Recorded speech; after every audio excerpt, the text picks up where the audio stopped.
एक 24 साल की गरीब लड़की ने एक अमीर बूढ़े आदमी से शादी कर ली और शादी के 1 महीने बाद उसे एक भयानक सच्चाई का पता चला। आइए इस दिलचस्प कहानी को सुनते हैं। प्रिया सड़क के किनारे एक बड़े पेड़ के नीचे गिरे हुए पत्ते झाड़ू से साफ कर रही थी। सुबह की पहली किरणें पत्तियों के बीच से छन कर आ रही थीं और उसकी गर्दन के पीछे बंधे काले लंबे बालों पर पड़ रही थीं। उसके हाथ कठोर थे लेकिन फुर्तीले थे। झाड़ू की हर एक लयबद्ध हरकत से पत्तों की सरसराहट की आवाज आ रही थी जो गांव की सुबह की शांति को भंग कर रही थी। उसने साधारण कपड़े पहने हुए थे, एक फीके रंग की लंबी आस्तीन वाली कमीज और एक मोटे कपड़े की सलवार। मुश्किल जीवन के बावजूद प्रिया की सुंदरता साफ झलक रही थी। उसकी त्वचा गोरी और चिकनी थी और आंखें बड़ी और गोल थीं, लेकिन उन आंखों में हमेशा एक उदासी छाई रहती थी, जैसे उनमें एक लंबी कहानी छिपी हो। गांव का एक छोटा लड़का दौड़ता हुआ आया और चहकती हुई आवाज में बोला, प्रिया दीदी, आज फिर इतनी जल्दी काम पर जा रही हो? तुम कब वापस आओगी हमारे साथ खेलने के लिए? प्रिया धीरे से मुस्कुराई, झाड़ू नीचे रखकर लड़के के सिर पर हाथ फेरा। दीदी पैसे कमाने जा रही है, तुम सब घर पर अच्छे से रहना समझे। जब दीदी के पास समय होगा तो मैं तुम सबको चित्र बनाना सिखाऊंगी। लड़का सिर हिलाकर भाग गया। प्रिया उसे देखती रही और जैसे ही उसे अपने अधूरे बिलों का ख्याल आया, उसकी मुस्कान फीकी पड़ गई। प्रिया का हर दिन सुबह जल्दी शुरू होता और देर रात खत्म होता। एक ढाबे में वेट्रेस का काम ज्यादा पैसे तो नहीं देता था, लेकिन यही उसकी आय का मुख्य स्रोत था जिससे वह अपना जीवन चला रही थी। ढाबा गांव के सिरे पर था, जिसमें पुरानी लकड़ी की मेजें थीं और छत पर लटकी लालटेनों से धीमी रोशनी आ रही थी। हर दिन काम के बाद तले हुए खाने की महक प्रिया के कपड़ों में बस जाती थी। शाम को जब ग्राहक कम हो जाते, प्रिया अक्सर ढाबे के कोने में अपनी ठुड्डी पर हाथ रखकर खाली सड़क को देखती रहती। वह अपने माता पिता के बारे में सोचती, उनके साथ बिताए सुखद दिनों के बारे में, जब तक कि एक अचानक दुर्घटना ने सब कुछ छीन नहीं लिया। जब भी वह यह सोचती, प्रिया की आंखें लाल हो जाती, लेकिन वह कभी आंसू नहीं बहने देती थी। मुझे मजबूत रहना होगा, वह खुद से कहती, अपनी कमीज के किनारे को कसकर पकड़ते हुए, वरना मेरी देखभाल कौन करेगा। ऐसी ही एक शाम विक्रम सिंह पहली बार वहां आए। वह एक शांत स्वभाव के साथ ढाबे में दाखिल हुए।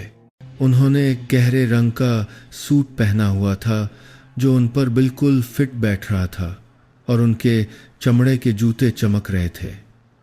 उनकी आंखें तेज थीं, लेकिन जब उन्होंने प्रिया को देखा तो वे नरम हो गईं। उनमें जिज्ञासा और चिंता का भाव था। उन्होंने एक साधारण सा खाना ऑर्डर किया और फिर उस युवा लड़की को ध्यान से देखने लगे जो मेज़ों के बीच व्यस्त थी। जब प्रिया खाना लेकर आई तो उन्होंने धीरे से कहा, बेटा, तुम यहाँ कब से काम कर रही हो? प्रिया थोड़ी हैरान हुई, लेकिन फिर भी विनम्रता से जवाब दिया, जी, 1 साल से ज्यादा हो गया है। विक्रम सिंह ने सिर हिलाया। उनकी आंखें उसके चेहरे को ऐसे देख रही थीं जैसे वे उसके शांत बाहरी रूप के पीछे की भावनाओं को पढ़ना चाहते हों। तुम बहुत मेहनत करती हो। इस उम्र में तो तुम्हें पढ़ना लिखना चाहिए था और एक आरामदायक जीवन जीना चाहिए था। इस बात ने प्रिया को चौंका दिया। उसे समझ नहीं आया कि क्या जवाब दे। उसने बस सिर झुकाकर धीरे से कहा, जी, मुझे आदत हो गई है। हर किसी की अपनी किस्मत होती है। विक्रम सिंह धीरे से मुस्कुराए, लेकिन उस मुस्कान में एक गहरी सोच थी। किस्मत वह चीज नहीं है जिसे हम बदल नहीं सकते बेटी। जब वह चले गए तो प्रिया ने देखा कि मेज पर खाने के बिल से कहीं ज्यादा पैसे रखे हुए थे। वह उन्हें वापस करने के लिए उनके पीछे भागी, लेकिन विक्रम सिंह तब तक अपनी कार में बैठकर जा चुके थे। उस दिन से वह ढाबे के नियमित ग्राहक बन गए। हर बार वे उसी परिचित मेज पर बैठते और प्रिया से ही खाना परोसने के लिए कहते। उनकी बातचीत छोटी छोटी बातों से शुरू हुई और धीरे धीरे जीवन और उन अधूरी आकांक्षाओं के बारे में लंबी बातचीत में बदल गई। उसे प्रास्तक अगर बकाना का नाम नहीं करता है। छोटे से ढाबे में शामें बिताना विक्रम सिंह के लिए एक आदत बन गई थी। वह हमेशा उस समय आते जब ग्राहक कम हो जाते और खिड़की के पास वाली मेज पर बैठते जहां से गांव की ओर जाने वाला कच्चा रास्ता दिखाई देता था। उनका शांत और शिष्ट व्यवहार हमेशा ध्यान आकर्षित करता था, लेकिन उन्होंने कभी इस पर ध्यान नहीं दिया।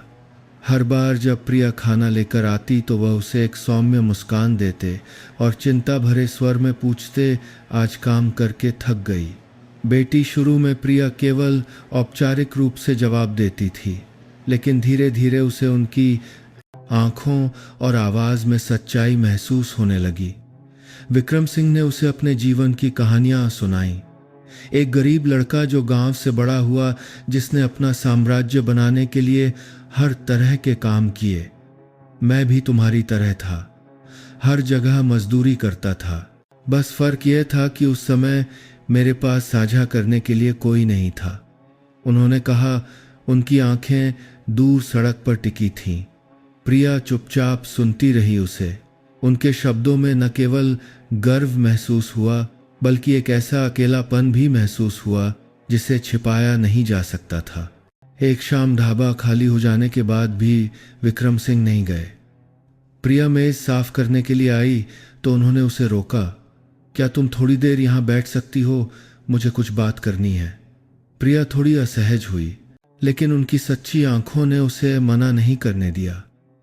वह उनके सामने बैठ गई, अपने हाथ मेज पर सीधे रखे और झिझकते हुए उन्हें देखने लगी। विक्रम सिंह ने एक गहरी सांस ली, अपने हाथों को सामने जोड़ते हुए, जैसे सही शब्द खोजने की कोशिश कर रहे हों। बेटी, मैं जानता हूं कि तुम्हारा जीवन आसान नहीं रहा है। मैंने तुम में एक दृढ़ता देखी है और इससे मैं तुम्हें बहुत पसंद करने लगा हूं। लेकिन मैं यह भी देखता हूं कि तुम्हें एक सहारे की जरूरत है, एक कंधे की, ताकि जीवन इतना कठोर न रहे। सो प्रिया चुप रही। उसके दिल में एक अजीब सी भावना उठ रही थी। उसे समझ नहीं आ रहा था कि विक्रम सिंह क्या कहना चाहते हैं, लेकिन उनके हर शब्द से उसे सांत्वना और झिझक दोनों महसूस हो रही थी। विक्रम सिंह ने धीमी लेकिन गंभीर आवाज़ में कहना जारी रखा, मैं जानता हूं कि मैं जो कहने जा रहा हूं उससे तुम्हें आश्चर्य हो सकता है, लेकिन मैं सच में चाहता हूं कि तुम इस बारे में सोचो। मैं चाहता हूं कि तुम मेरी पत्नी बनो। यह शब्द प्रिया के कानों में बिजली की तरह कड़के। वह स्तब्ध रह गई। उसकी आंखें आश्चर्य से फैल गईं। क्या कह रहे हैं आप? आपकी पत्नी? लेकिन हमारी उम्र, हमारे हालात। उसकी आवाज़ लड़खड़ा गई। उसे विश्वास नहीं हो रहा था कि उसने क्या सुना है। विक्रम सिंह मुस्कुराए, उनकी आंखें उस पर से नहीं हटीं। मैं जानता हूं कि यह तुम्हारे लिए आसान नहीं है। मैं तुमसे बहुत बड़ा हूं और तुम्हारे मन में ज़रूर चिंताएं होंगी, लेकिन मैं नहीं चाहता कि तुम ये सोचो कि यह सिर्फ इसलिए है क्योंकि मैं अकेला हूं। मैंने तुम में एक सुंदर आत्मा देखी है, एक ऐसा व्यक्ति जिस पर मैं विश्वास कर सकता हूं कि वह मेरे साथ एक सच्चा परिवार बना सकती है। प्रिया ने सिर झुका लिया। उसका मन विचारों से भरा हुआ था। विक्रम जी, मैं आपकी बातों की बहुत सराहना करती हूं, लेकिन मुझे नहीं पता कि क्या जवाब दूं। मुझे सोचने के लिए समय चाहिए। विक्रम सिंह ने सिर हिलाया, उनकी आंखें नरम हो गईं। मैं समझता हूं, मैं तुम पर कोई दबाव नहीं डालना चाहता। अच्छी तरह सोच लो। अगर तुम्हें किसी चीज की जरूरत हो तो बस मुझे बताना। मैं बस ये चाहता हूं कि तुम जानो कि मैंने आज जो कहा है वह दिल से कहा है। उस रात प्रिया भारी मन से ढाबे से निकली। विक्रम सिंह के शब्द उसके दिमाग में गूंज रहे थे। वह घर जाने वाले रास्ते पर खड़ी हो गई, आसमान में धुंधले चांद को देखते हुए। अगर मैं मान गई तो मेरी जिंदगी पूरी तरह बदल जाएगी।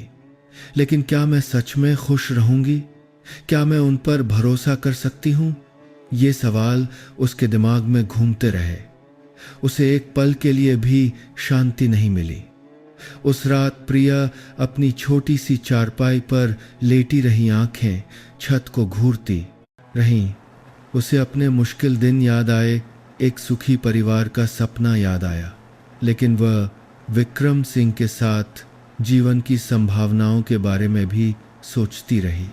उनकी आंखें, उनकी आवाज़ और वह रहस्य जो उसे महसूस हुआ था, सब कुछ एक उलझन की तरह उसके मन पर भारी पड़ रहा था। कई रातों की बेचैनी के बाद प्रिया ने विक्रम सिंह से दोबारा मिलकर अपने दिल की बात कहने का फैसला किया। उसका दिल एक बेहतर जीवन की चाहत और अनजाने डर के बीच बंटा हुआ था। उस सुबह वह सामान्य से जल्दी ढाबे पर पहुंची, मन भारी था।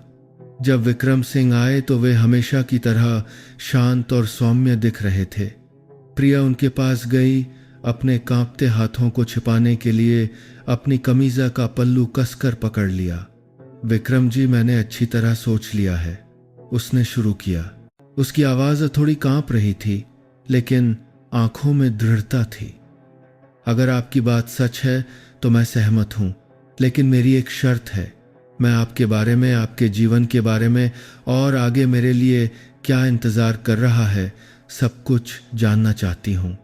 विक्रम सिंह की आंखों में आश्चर्य की एक झलक आई, लेकिन फिर एक हल्की मुस्कान फैल गई। मैं जानता था कि तुम एक समझदार और सतर्क लड़की हो। तुम जो कुछ भी जानना चाहती हो मैं सब कुछ बताऊंगा, लेकिन याद रखना, हर चीज को स्वीकार करना आसान नहीं होता। और अगर तुमने सहमति दे दी है तो मैं कोशिश करूंगा कि तुम्हें कभी पछताना न पड़े। शादी सादगी और शांति से हुई। ज़्यादा मेहमान नहीं थे, बस विक्रम सिंह के कुछ करीबी रिश्तेदार और प्रिया के कुछ दोस्त। जब प्रिया समारोह के बाद हवेली में दाखिल हुई तो उसे पूरे माहौल में एक ठंडक महसूस हुई। घर शहर के बाहरी इलाके में था, घनी आबादी से दूर।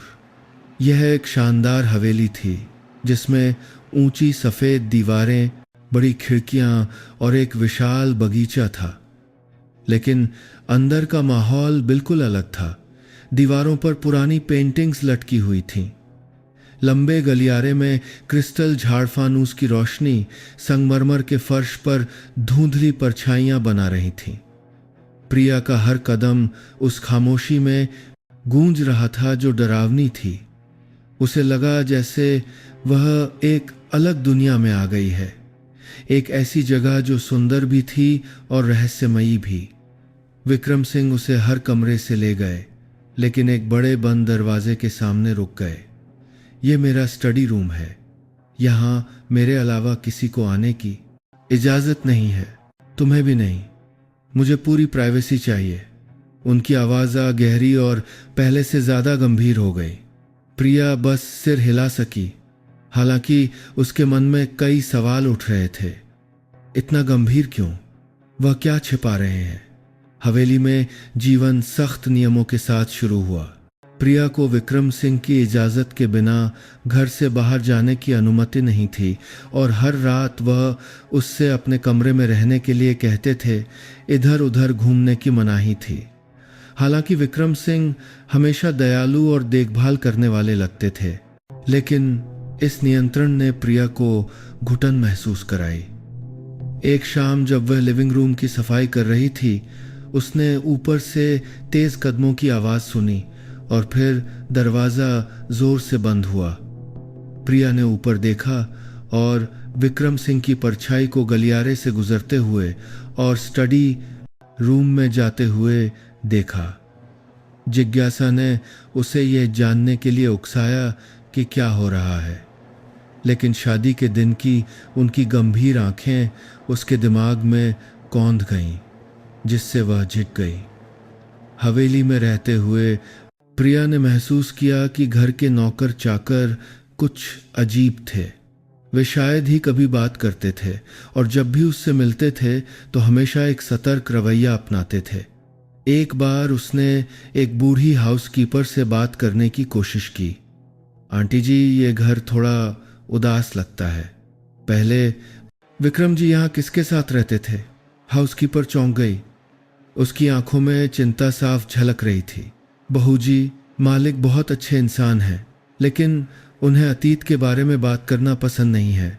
अगर आप यहाँ शांति से रहना चाहती हैं तो बेहतर होगा कि ज़्यादा सवाल न पूछें। वह सिर झुकाकर जल्दी से चली गई।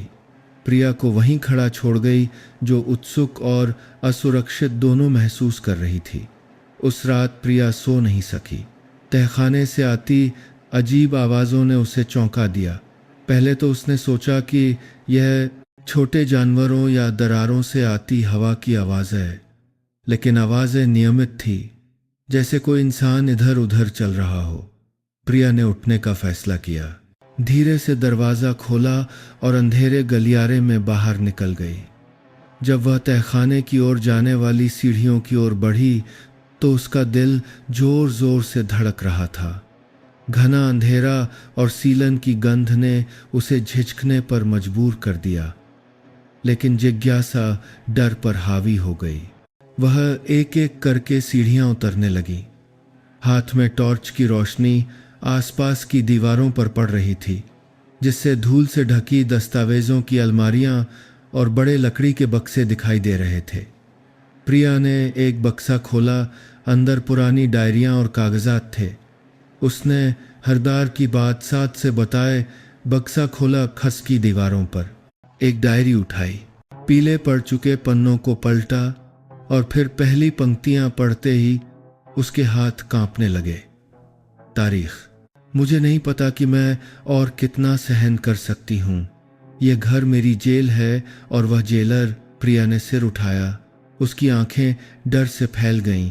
ये किसने लिखा है और जिस व्यक्ति का जिक्र हो रहा है, क्या वह विक्रम सिंह है? प्रिया तहखाने के उदास अंधेरे में चुपचाप खड़ी रही। डायरी में लिखे शब्दों से उसके हाथ कांप रहे थे।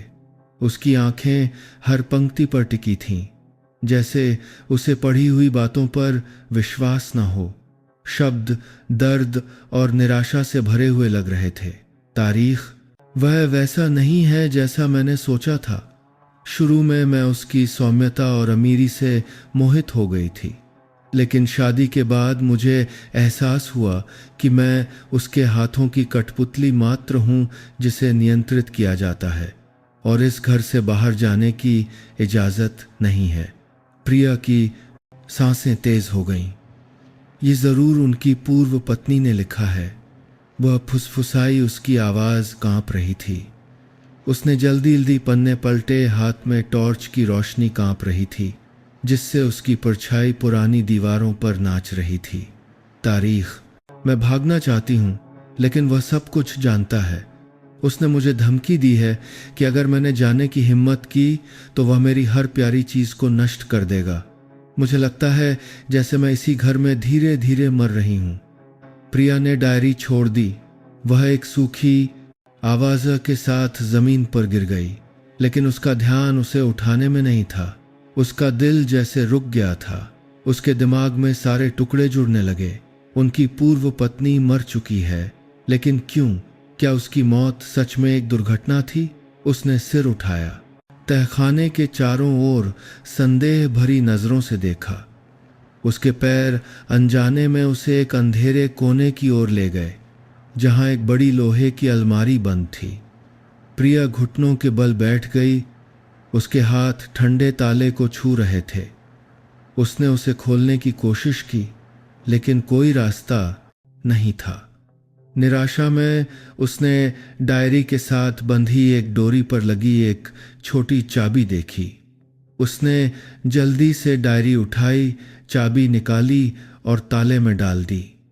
खट की आवाज़ हुई। अलमारी खुल गई, जिसमें पुराने दस्तावेज है, तस्वीरें और कुछ निजी सामान थे। प्रिया एक एक चीज़ को देखती गई जब तक कि वह एक तस्वीर पर नहीं रुकी। तस्वीर में एक सुंदर महिला उदास आंखों के साथ विक्रम सिंह के बगल में खड़ी थी। उसके चेहरे पर तनाव साफ झलक रहा था, जबकि विक्रम सिंह मुस्कुरा। रहे थे, लेकिन उस मुस्कान में गर्मजोशी के बजाय नियंत्रण का भाव था। तस्वीर के नीचे विरासत की संपत्ति के बारे में जानकारी वाला एक दस्तावेज था। प्रिया यह देखकर चौंक गई कि एक पैराग्राफ में उसका नाम लिखा हुआ था, कानूनी उत्तराधिकारी प्रिया, विक्रम सिंह की आधिकारिक पत्नी, आशा की सगी भांजी। उसकी सांस रुक गई। उसने अपने सीने को कसकर पकड़ लिया, जैसे वह अपनी बेतहाशा धड़कन को नियंत्रित करने की कोशिश कर रही हो। क्यों? मेरा नाम यहाँ क्यों है? मैं उनकी भांजी हूँ, लेकिन यह कैसे हो सकता है? उसके दिमाग में कई सवाल उठ रहे थे जो उसे बचपन की धुंधली यादों में वापस ले गए। परिवार की पुरानी तस्वीरें, अब ऐसा लग रहा था जैसे एक टुकड़ा गायब था और वह टुकड़ा अब धीरे धीरे सामने आ रहा था। वह तहखाने के ऊपर से आती कदमों की आवाज़ सुनकर चौंक गई। ऊपर से आती रोशनी सीढ़ियों की दरार से छन रही थी, साथ ही विक्रम सिंह की ठंडी आवाज़ भी। प्रिया, तुम नीचे क्या कर रही हो? प्रिया ने मुड़कर देखा। उसकी आंखें डर से भर गईं जब उसने विक्रम सिंह की परछाई को दरवाजे में देखा। वह वहां खड़ा था। उसका चेहरा पहले जैसा सौम्य नहीं था, बल्कि एक डरावनी ठंडक थी। तुम्हें यहाँ नीचे नहीं आना चाहिए था, उसने शांत लेकिन धमकी भरी आवाज़ में कहा। आपने मुझसे कितनी बातें छिपाई हैं। मेरा नाम इन दस्तावेजों में क्यों है? आपकी पूर्व पत्नी वह। प्रिया हकला रही थी। सवाल एक के बाद एक निकल रहे थे, लेकिन वह उन्हें पूरा नहीं कर पा रही थी। विक्रम सिंह धीरे धीरे सीढ़ियों से नीचे उतरे। उनकी तीखी ठंडी आंखें सीधे उसे देख रही थीं। तुम्हें यह सब जानने की ज़रूरत नहीं है। जो अतीत का है उसे वहीं रहने दो। मैंने तुमसे कहा था ये वह जगह है जहां तुम्हें नहीं आना चाहिए। प्रिया पीछे हटी। उसने तस्वीर और डायरी को कसकर पकड़ लिया। लेकिन यह सिर्फ अतीत नहीं है, यह मुझसे भी जुड़ा है। आपने सच्चाई छिपाई है और मुझे सब कुछ जानना है। विक्रम सिंह रुक गए। उन्होंने गहरी सांस ली। मैंने तुम्हें एक अच्छा जीवन जीने का मौका दिया ताकि तुम्हें पहले की तरह गरीबी में न रहना पड़े। तुम्हें आभारी होना चाहिए, न कि उन चीज़ों में पड़ना चाहिए जिन्हें तुम्हें नहीं जानना चाहिए। लेकिन अगर तुम जिद करती हो तो मुझे दोष मत देना। ये शब्द एक धमकी की तरह थे और प्रिया समझ गई कि वह अब विक्रम सिंह पर भरोसा नहीं कर सकती। मैं आपको और सच्चाई छिपाने नहीं दूंगी। यह सच्चाई सामने आनी चाहिए, वह चिल्लाई और फिर अचानक सीढ़ियों की ओर भागी, महत्वपूर्ण दस्तावेजों को कसकर पकड़े हुए। विक्रम सिंह चिल्लाए, रुको प्रिया, मुझे वह करने पर मजबूर मत करो जो मैं नहीं करना चाहता। प्रिया मुड़ी और सीढ़ियों की ओर भागी। उसके हर कदम तहखाने की ठंडी जगह में गूंज रहे थे। उसने डायरी और दस्तावेजों को कसकर पकड़ लिया, जैसे कि वे विक्रम सिंह के भयानक नियंत्रण से बचने की सारी उम्मीद हो। लेकिन विक्रम सिंह तेजी से उसके पीछे दौड़े। उनके भारी कदमों की आवाज़ से माहौल घुटन भरा हो गया। रुको प्रिया, विक्रम सिंह की आवाज़ गूंजी, अब शांत नहीं बल्कि धमकी से भरी हुई थी। मैंने तुम्हें चेतावनी दी थी। अगर तुम नहीं सुनोगी तो इसका परिणाम सिर्फ तुम्हें ही नहीं भुगतना पड़ेगा। प्रिया ने पीछे मुड़कर देखा। उसकी आंखों में डर था, लेकिन दृढ़ संकल्प भी। आप मुझे क्यों धमका रहे हैं?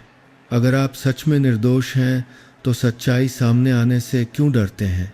विक्रम सिंह एक पल के लिए रुके, लेकिन जल्दी ही उन्होंने अपना आक्रामक रूप वापस पा लिया। तुम कुछ नहीं समझती। मैंने जो कुछ भी किया उसके पीछे जायज़ कारण थे।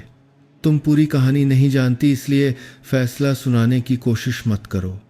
ये शब्द प्रिया पर ठंडे पानी की तरह पड़े, लेकिन उसने खुद को हारने नहीं दिया। वह आखिरी सीढ़ियां चढ़ती रही, लेकिन तभी विक्रम सिंह के कठोर हाथ ने उसकी बांह पकड़ ली। एक जोरदार खिंचाव ने दोनों को लड़खड़ा दिया और उसके हाथ से दस्तावेज सीढ़ियों पर बिखर गए। इधर दो, विक्रम सिंह चिल्लाए। उनकी आंखों में आग थी।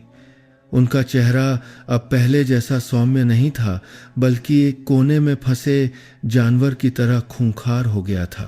प्रिया ने जोर से अपना हाथ छुड़ाया। उसकी आंखों में आंसू थे, लेकिन दृढ़ता की चमक थी। नहीं, मैं आपको और सच्चाई छिपाने नहीं दूंगी। आपने दूसरों से बहुत कुछ छीना है और मैं आपको ऐसा करना जारी रखने नहीं दूंगी। दोनों के बीच जोरदार खींचातानी हुई। दस्तावेजों का एक हिस्सा फट गया, कागज जमीन पर बिखर गए। एक कागज विक्रम सिंह के सामने गिरा और उस पर लिखी सामग्री देखकर उनकी आंखों में घबराहट दौड़ गई। उस पर लिखा था कि प्रिया कानूनी उत्तराधिकारी है। नहीं, तुम यह नहीं जान सकती। विक्रम सिंह चिल्लाए। उनकी आवाज डर से कांप रही थी। वह बाकी कागजों को पकड़ने के लिए आगे बढ़े, लेकिन प्रिया ने तेजी से डायरी उठाई और उसे सीने से लगा लिया। मैं सब जानती हूं, प्रिया चिल्लाई। आंसू उसके गालों पर बह रहे थे। मैं जानती हूं कि वह कौन थी। मैं जानती हूं कि उसने क्या सहा।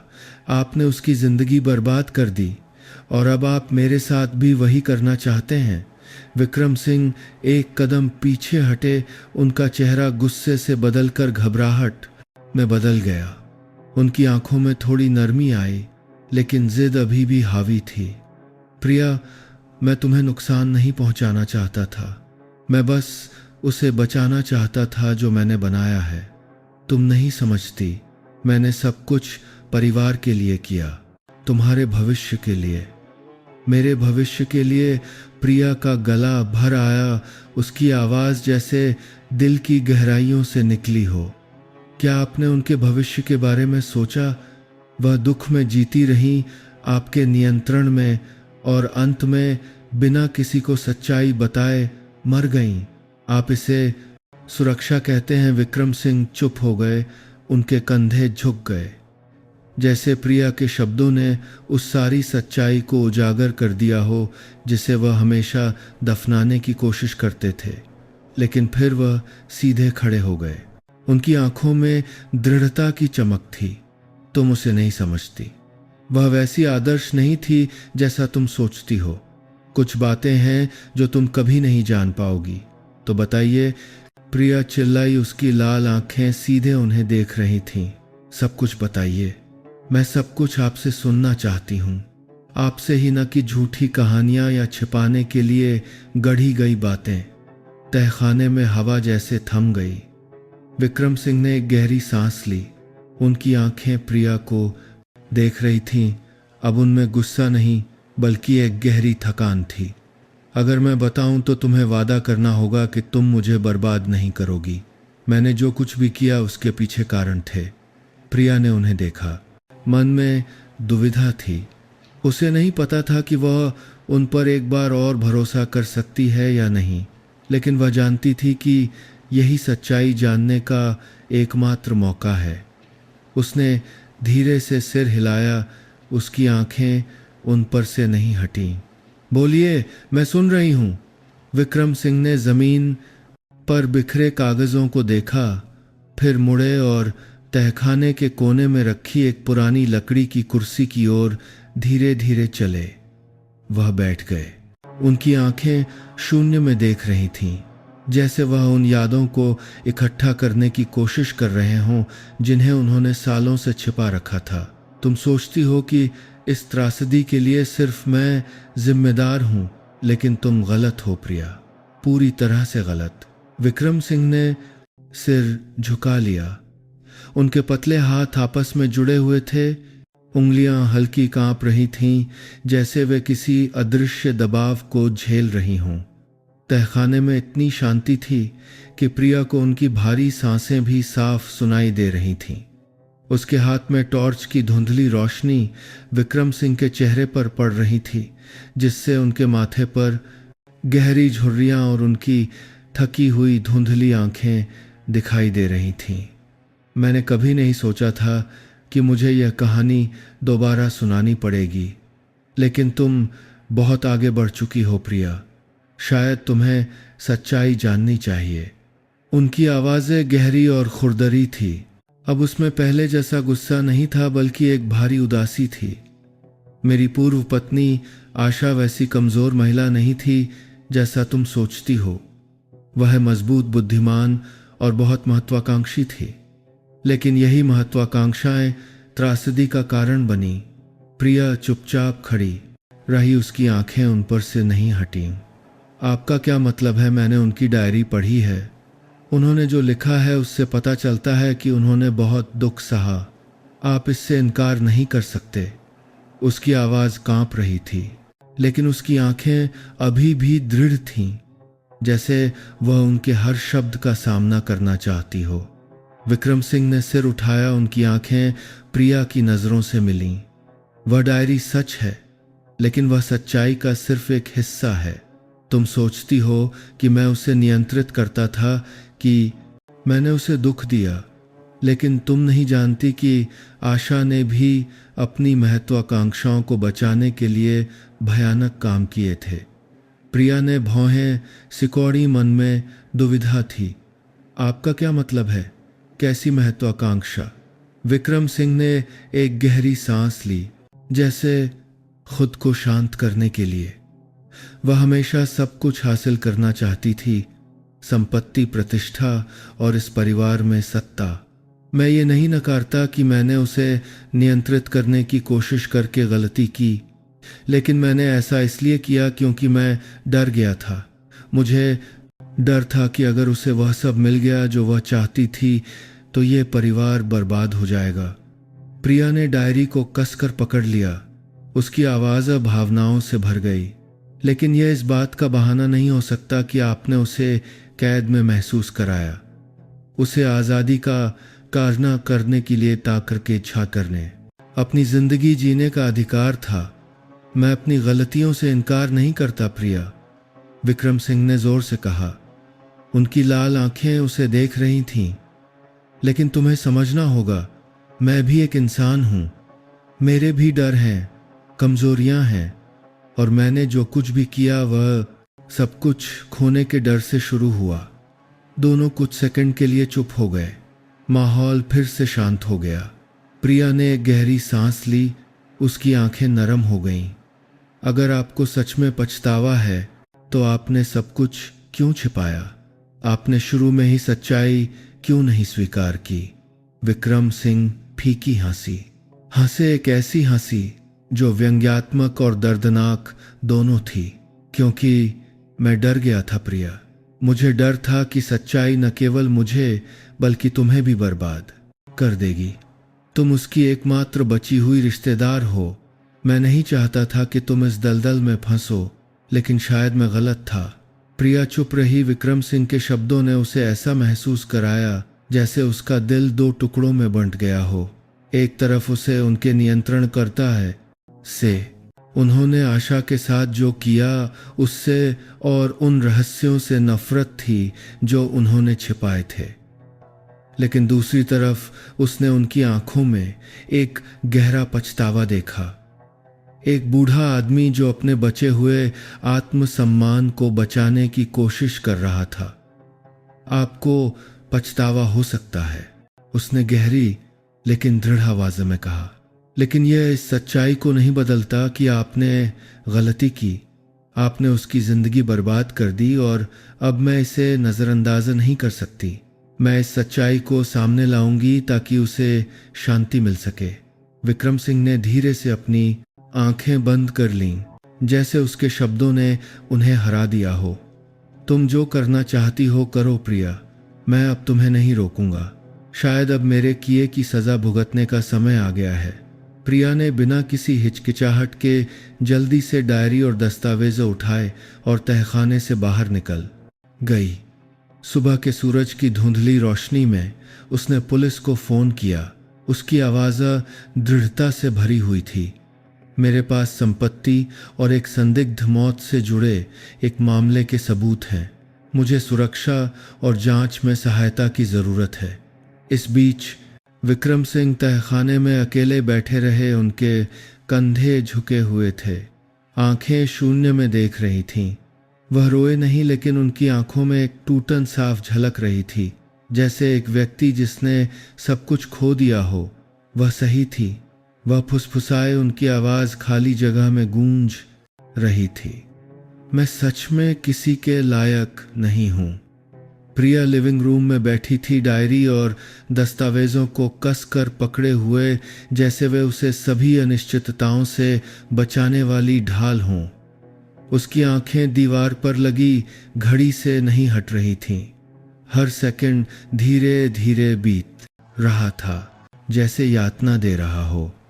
बाहर सुबह की धूप बड़ी खिड़कियों से छनकर आ रही थी। संगमरमर के फर्श पर धुंधली रोशनी की धारियां बना रही थी। हवेली का माहौल पहले से कहीं ज्यादा भारी हो गया था। मुख्य दरवाजा खुला और 2 पुलिस अधिकारी अंदर आए। वे वर्दी में थे, उनका व्यवहार गंभीर था। एक लंबा अधिकारी प्रिया की ओर बढ़ा। क्या आपने ही फोन किया था? प्रिया उठी, सिर हिलाया। उसकी आवाज कांप रही थी, लेकिन दृढ़ संकल्प से भरी हुई थी। हाँ, मेरे पास इस घर में जो कुछ हुआ है उसके सबूत हैं। यह विक्रम सिंह की पूर्व पत्नी की मौत और उस संपत्ति से जुड़ा है जिसे उन्होंने छिपाया है। उसके साथ आया युवा अधिकारी प्रिया को संदेह भरी नजरों से देख रहा था। क्या आप निश्चित हैं कि आप जो कह रही हैं वह सच है? यह एक बहुत गंभीर आरोप है। निश्चित हूं। प्रिया ने डायरी और दस्तावेज मेज पर रखे, उन पर लिखे शब्दों की ओर इशारा करते हुए, ये आशा जी की डायरी है, विक्रम सिंह की पूर्व पत्नी। इसमें लिखा है कि उन्होंने क्या क्या सहा, और मुझे यह भी सबूत मिला है कि उन्होंने उनकी और मेरी संपत्ति छिपाई है। बड़े अधिकारी ने भौहें सिकोड़ी। उसकी आंखों में आश्चर्य था। प्रिया ने गहरी सांस ली, शांत रहने की कोशिश करते हुए। हाँ, मैं उनकी सगी भांजी हूं। ये दस्तावेज ये साबित करते हैं। उसने एक दस्तावेजा खोला, एक पुराने जन्म प्रमाण पत्र की ओर इशारा किया, जिस पर पारिवारिक संबंध स्पष्ट रूप से लिखा हुआ था। वह मेरी माँ की बड़ी बहन थी। मुझे यह सच्चाई तब तक नहीं पता थी जब तक मुझे यह सब नहीं मिला। इस बीच विक्रम सिंह अपने स्टडी रूम में बैठे थे। उनकी आंखें खिड़की से बाहर देख रही थीं। जब पुलिस वो मार बड़ा सा किसी कोई माकर में अगली बात थी। अधिकारी अंदर आए तो उन्होंने कोई आश्चर्य नहीं दिखाया। इसके बजाय उन्होंने बस एक गहरी सांस ली, जैसे वे इस पल के लिए पहले से ही तैयार थे।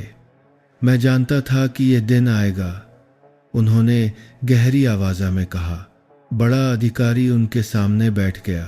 उसकी आंखें तेज थीं। विक्रम सिंह जी, हमें प्रिया जी से आपकी संपत्ति छिपाने और आशा जी की मौत से जुड़े सबूत मिले हैं। आप कुछ कहना चाहेंगे? विक्रम सिंह फीकी हंसी। हंस से उनकी आंखें थकान से भरी थीं। उसने सब कुछ ढूंढ लिया है ना? ठीक है, अगर आप सच्चाई जानना चाहते हैं तो मैं बताऊंगा। वह कुर्सी पर पीछे झुक गए। उनकी आंखें दूर देख रही थीं, जैसे वे यादें खंगाल रहे हों। आशा एक मजबूत, महत्वाकांक्षी महिला थी, लेकिन हम एक दूसरे के लिए नहीं बने थे। वह शादी सिर्फ एक दिखावा थी। वह हमेशा उससे ज्यादा चाहती थी जो मैं दे सकता था, और मैंने उसे अपने पास रखने के लिए सब कुछ नियंत्रित करने की कोशिश की, लेकिन उसी नियंत्रण ने उसे धीरे धीरे मार डाला। पुलिस अधिकारी नोट्स ले रहा था। उसकी आंखें उन पर से नहीं हटीं। आपका क्या मतलब है? क्या उनकी मौत एक दुर्घटना नहीं थी? विक्रम सिंह ने आंखें बंद कर लीं। उनके चेहरे पर दर्द साफ झलक रहा था। नहीं, वह दुर्घटना नहीं थी, लेकिन मैंने उसे नहीं मारा। उसने सब कुछ खत्म करने का रास्ता खुद चुना। उसने कहा कि अगर वह मुझसे दूर नहीं जा सकती तो वह कभी आजाद नहीं होगी। उनकी आवाज़ टूट गई, हाथ कांप रहे थे। मैंने उसे नहीं रोका। मैंने उसे बहुत लंबे समय तक सहने दिया। उनके कबूलनामे ने कमरे में सन्नाटा ला दिया। बड़े अधिकारी ने धीरे से सांस ली। क्या आप जानते हैं कि आपका व्यवहार गलत था? आपने न केवल उसे नियंत्रित किया, बल्कि उसकी संपत्ति का भी दुरुपयोग किया। विक्रम सिंह ने सिर हिलाया। उनकी आंखों में आंसू थे। मैं जानता हूं, लेकिन जब वह चली गई तो मेरे पास कोई और रास्ता नहीं था। मुझे डर था कि सब कुछ बिखर जाएगा। मुझे अपने अपराध का सामना करने से डर लगता था। जब विक्रम सिंह से पूछताछ हो रही थी, प्रिया लिविंग रूम में अकेली बैठी थी। विक्रम सिंह के हर शब्द उसके दिमाग में गूंज रहे थे। उसे लगा जैसे उसका दिल भारी हो गया है। वह पूरी तरह से शैतान नहीं है, लेकिन वह एक अच्छा इंसान भी नहीं है। उसने मन ही मन सोचा। उसे वे पल याद आए जब विक्रम सिंह ने उसकी देखभाल की थी, जो कहानियां उन्होंने सुनाई थीं और जो कोमल नजरें उन्होंने उसे दी थीं। लेकिन अब सब कुछ झूठ से रंगा हुआ था। जब पुलिस विक्रम सिंह को घर से बाहर ले जा रही थी तो उन्होंने प्रिया को एक आखिरी बार देखा। प्रिया, उन्होंने कांपती आवाज में कहा, वही करना जो तुम्हें सही लगे। मैं बस उम्मीद करता हूं कि तुम मेरी तरह नहीं जियोगी। प्रिया ने कोई जवाब नहीं दिया। उसने उन्हें हवेली से बाहर जाते देखा। उसका मन हजारों अनकही भावनाओं से भरा हुआ था। इस घटना के बाद प्रिया को आधिकारिक तौर पर आशा जी की संपत्ति का कानूनी उत्तराधिकारी मान लिया गया, लेकिन उसने इसे अपने लिए नहीं रखा।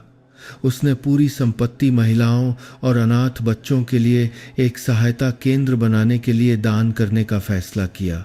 एक ऐसी जगह जिसके बारे में उसे विश्वास था कि अगर आशा जी जीवित होती तो वे भी यही करना चाहती। जब केंद्र पूरा हो गया, प्रिया इमारत के सामने खड़ी हुई प्रवेश द्वार पर सम्मानपूर्वक लटकी आशा जी की तस्वीर को देखते हुए, मौसी जी, मुझे उम्मीद है कि ये उन गलतियों का प्रायश्चित होगा जो उन्होंने और मैंने देखी हैं। वह फुसफुसाई। उसकी आंखों में आंसू थे, लेकिन दिल की गहराइयों में प्रिया जानती थी कि यह कहानी अभी पूरी तरह से खत्म नहीं हुई है। वह सोच रही थी कि क्या उसने सही किया, क्या सच्चाई वास्तव में पूरी तरह से सामने आ गई है, या अभी भी कुछ ऐसा है जो वह नहीं जानती। विक्रम सिंह की गिरफ्तारी को 1 साल बीत चुका था। प्रिया ने विरासत में मिली सारी संपत्ति महिलाओं और अनाथ बच्चों के लिए एक सहायता केंद्र बनाने में लगा दी थी। केंद्र का नाम आशा किरण रखा गया। आशा जी की याद में, जिनसे प्रिया को हमेशा एक विशेष जुड़ाव महसूस होता था, भले ही वह उनसे कभी नहीं मिली थी। केंद्र जल्द ही कई महिलाओं के लिए एक आश्रय स्थल बन गया जिन्होंने हिंसा सही थी, उन बच्चों के लिए जिन्होंने अपना घर खो दिया था, और उन लोगों के लिए जो खुद को फिर से खोजने के लिए भटक रहे थे। प्रिया पहले जैसी भोली लड़की नहीं रही थी। जीवन ने उसे दृढ़ता और मजबूती सिखाई थी, लेकिन इसने उसे कई दर्द और आंतरिक संघर्षों का सामना भी कराया था। हर दिन वह केंद्र में लोगों के लिए खुद खाना बनाती, हर कोने की जांच करती ताकि ये सुनिश्चित हो सके कि सब कुछ ठीक से चल रहा है। लेकिन दिल की गहराइयों में प्रिया जानती थी कि अतीत का एक हिस्सा अभी भी उस पर भारी है जो वास्तव में हल नहीं हुआ है। एक दोपहर जब प्रिया केंद्र के पुराने दस्तावेजों की सफाई कर रही थी, एक अजनबी आदमी गेट पर दिखाई दिया। उसने एक सलीकेदार सूट पहना हुआ था। उसका चेहरा कोणीय था, आंखें तेज थीं, लेकिन एक रहस्यमयी आभा थी। उसने धीरे से दरवाजा खटखटाया। उसकी गहरी गर्म आवाज़ गूंजी, माफ कीजिए, क्या मैं प्रिया जी से मिल सकता हूं? प्रिया बाहर आई। उसकी आंखों में थोड़ी सतर्कता थी। मैं ही प्रिया हूं। आप कौन हैं? आदमी मुस्कुराया, लेकिन उस मुस्कान में एक ठंडी अप्रत्याशितता थी। मैं विक्रम सिंह के परिवार का वकील हूं। उनकी गिरफ्तारी से पहले उन्होंने मुझे कुछ महत्वपूर्ण दस्तावेजों को संभालने के लिए अधिकृत किया था। शायद आप यह जानना चाहेंगी। प्रिया ने भौहें सिकोड़ी। मन में संदेह था। विक्रम सिंह का वकील, मुझे लगा कि सब कुछ बहुत पहले ही सुलझ गया है। उन्होंने और क्या छिपाया है? आदमी ने मेज पर एक पुराना लकड़ी का बक्सा रखा जो एक जटिल ताले से बंद था। उन्होंने मुझे ये बक्सा आपको सौंपने के लिए कहा था, लेकिन मुझे आपको चेतावनी देनी होगी। इसके अंदर जो कुछ है वह आपके अतीत को देखने का नजरिया बदल सकता है। क्या आप इसका सामना करने के लिए तैयार हैं? प्रिया ने बक्से को देखा। उसका दिल तेजी से धड़क रहा था। वह क्या चाहते हैं? जो कुछ भी हुआ उसके बाद भी उन्होंने मुझसे क्या छिपाया है? उसने बक्सा उठाया। उसके भारीपन को महसूस करते हुए उसके हाथ कांप रहे थे। धन्यवाद, मैं इसे खुद खोलूंगी। वकील फीकी हंसी हंसा। मुझे उम्मीद है कि आप सच्चाई का सामना करने के लिए पर्याप्त मजबूत हैं। यह कहकर वह मुड़ा और चला गया। प्रिया को वहीं खड़ा छोड़ गया जो हजारों विचारों से घिरी हुई थी। प्रिया बक्से को अपने कार्यालय में ले गई, उसे मेज पर रखा। वह बैठ गई, उसकी आंखें जटिल ताले पर टिकी थीं। उन्होंने यह बक्सा क्यों छिपाया? इसके अंदर ऐसा क्या है जो इतना महत्वपूर्ण है? वह बड़बड़ाई। फिर वकील द्वारा दिए गए दस्तावेजों के साथ लगी छोटी चाबी ली और धीरे से ताला खोला। बक्सा खुला, जिसमें पुराने दस्तावेज, एक तस्वीर और एक नोटबुक थी। प्रिया ने तस्वीर उठाई और उसकी आंखें आश्चर्य से फैल गईं। यह एक पारिवारिक तस्वीर थी जिसमें विक्रम सिंह, आशा जी और उसकी माँ थीं। माँ प्रिया फुसफुसाई, आंसू बहने लगे। इस तस्वीर में उसकी माँ बहुत छोटी थीं, आशा जी के बगल में खड़ी थीं। दोनों खुशी से मुस्कुरा रही थीं। वे सच में बहनें थीं। उसने नोटबुक खोली। हर पन्ने पर विक्रम सिंह के शब्द लिखे थे, लेकिन उस ठंडक के विपरीत जो उसने सोची थी, ये शब्द पछतावे से भरे थे। प्रिया, अगर तुम ये पंक्तियां पढ़ रही हो तो शायद मेरे पास तुमसे बात करने का और मौका नहीं है। मैं जानता हूं कि तुम मुझसे नफरत करती हो और तुम्हारे पास ऐसा करने का कारण है, लेकिन मैं चाहता हूं कि तुम जानो कि मैंने जो कुछ भी किया, चाहे सही हो या गलत, वह इस परिवार के लिए मेरे प्यार से उपजा था। मैं किसी और को खोना नहीं चाहता था। तुम्हारी माँ ही एकमात्र ऐसी थी जिसे मैंने अपनी असली बेटी माना था। जब वह चली गई तो मैं खुद नहीं रहा। प्रिया ने एक एक पन्ना पलटा। उसके दिल में भावनाएं उमड़ पड़ीं। वह सच में मेरी माँ से प्यार करते थे। वह फुसफुसाई, आंसू गिरकर शब्दों को धुंधला कर रहे थे। जैसे ही प्रिया सच्चाई को समझने लगी, केंद्र से एक फोन आया कि एक कर्मचारी ने किसी अजनबी को दूर से उसे देखते हुए देखा है। उसके मन में एक बेचैनी की भावना उठी। क्या ये रहस्य अभी खत्म नहीं हुए हैं? क्या कोई और है जो इस संपत्ति का फायदा उठाने की कोशिश कर रहा है? प्रिया जानती थी कि उसका सफर अभी रुक नहीं सकता।